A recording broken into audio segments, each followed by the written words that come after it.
MC റോഡിൽ തിരുവല്ല തിരുമൂലപുരത്താണ് നമ്മളുള്ളത്. കഴിഞ്ഞ ദിവസം വൈകിട്ട് വരെ എനിക്ക് പിന്നിൽ കാണുന്ന ഈ MC റോഡിൽ തിരുമൂലപുരത്ത് വലിയ വെള്ളക്കെട്ടായിരുന്നു. വാഹനങ്ങളൊക്കെ വളരെ കഷ്ടപ്പെട്ട് പോകുന്ന സാഹചര്യമാണ് ഉണ്ടായിരുന്നത്. പക്ഷേ ഇന്ന് രാവിലെയോടുകൂടി എന്തായാലും ആ വെള്ളക്കെട്ട് ഇറങ്ങി റോഡിലെ ഗതാഗതം പൂർവ്വ സ്ഥിതിയിലായിട്ടുണ്ട്. എന്തായാലും ഈ വലിയ വെള്ളക്കെട്ടിൽ വലിയ വാഹനങ്ങൾക്ക് മാത്രമാണ് കടന്നു പോകാനായത്. വലിയ തോതിൽ പോലീസ് ഉൾപ്പെടെ ഗതാഗത നിയന്ത്രണം തിരുമൂലപുരത്ത് ഏർപ്പെടുത്തുകയും ചെയ്തിരുന്നു. എന്തായാലും ഈ സംഭവത്തിന് പിന്നാലെ ഹൈവേക്ക് സൈഡിൽ കുറേയധികം നമ്പർ ബോർഡുകൾ ഉൾപ്പെടെ കിടക്കുന്ന കാഴ്ച നമ്മൾ കഴിഞ്ഞ ദിവസം തന്നെ കാണിച്ചാണ്. ഇപ്പോൾ ആ നമ്പർ പ്ലേറ്റുകളുടെ എണ്ണമൊക്കെ തന്നെ കൂടിയിട്ടുണ്ട്.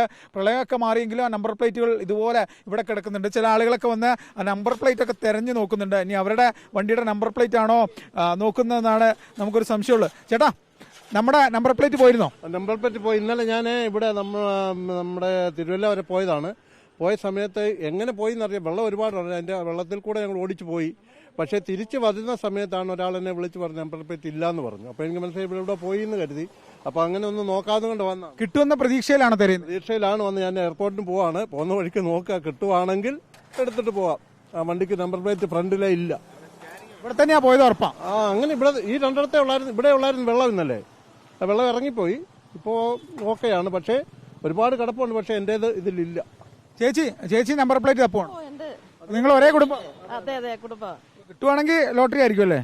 പക്ഷെ ഇതുവരെ കണ്ടെത്താൻ പറ്റില്ല. എന്തായാലും തിരുമൂലപുരത്ത് വെള്ളക്കെട്ട് ഇറങ്ങിയെങ്കിലും ആ വെള്ളക്കെട്ടിന്റെ ഒരു ഓർമ്മ സൂചിപ്പിക്കുന്ന രീതിയിൽ ആ പ്രളയത്തിന്റെ ഒരു ബാക്കി ശേഷിപ്പെന്ന രീതിയിൽ ഒരുപാട് നമ്പർ പ്ലേറ്റുകൾ ഇവിടെ ഉണ്ട്. കേരളത്തിലെ വിവിധ ജില്ലകളുടെ സംസ്ഥാന പാതയാണ്. വിവിധ ജില്ലകളുടെ നമ്പർ പ്ലേറ്റുകൾ ഇവിടെ നമുക്ക് കാണാം. ഒരു കൗതുക കാഴ്ചയാണ്. ഒപ്പം തന്നെ ചില വാഹനങ്ങളുടെ പാർട്സും ഇവിടെ കാണാം. ഈ പ്രളയത്തിൽ ഈ വെള്ളത്തിലൂടെ പോയ സമയത്ത് വീണുപോയതാണ്. അത് ആളുകൾ പെറുക്കി കൂട്ടി വെച്ചാണ്. എന്തായാലും ഈ നമ്പർ പ്ലേറ്റുകൾ ഇപ്പോഴും ഇവിടെ തന്നെയുണ്ട്. കുറെ ആളുകൾ ഈ നമ്പർ പ്ലേറ്റ് വന്ന് തിരയുകയും ചെയ്യുന്നുണ്ട്. എന്തായാലും ഈ പ്രളയജലമൊക്കെ ഇറങ്ങിയതിന് പിന്നാലെ ഈ നമ്പർ പ്ലേറ്റ് ഇവിടെ തിരയുന്ന ആളുകളൊക്കെ തിരുമൂലപുരത്ത് കാണുകയാണ്. എന്തായാലും ഈ പ്രളയത്തിന്റെ വെള്ളം കുറഞ്ഞത് തിരുവല്ലക്കാരെ സംബന്ധിച്ച് വലിയ ആശ്വാസമാണ്. ഇനി വീണ്ടും വെള്ളം ഉയരരുത് എന്നാണ് അവരുടെ ഒരു പ്രതീക്ഷ. എന്തായാലും അധികം വൈകാതെ പഴയ ജീവിതത്തിലേക്ക് മടങ്ങി വരാമെന്നൊരു പ്രതീക്ഷയിലാണ് തിരുവല്ലക്കാരുള്ളത്. എന്തായാലും തിരുമൂലപുരത്തെ നമ്പർ പ്ലേറ്റുകൾക്കിടയിൽ നിന്നും വീഡിയോ ജേർണലിസ്റ്റ് വിനയ് രാജിനൊപ്പം reporter AV Jayashankar, in reporter, Pathanamthitta.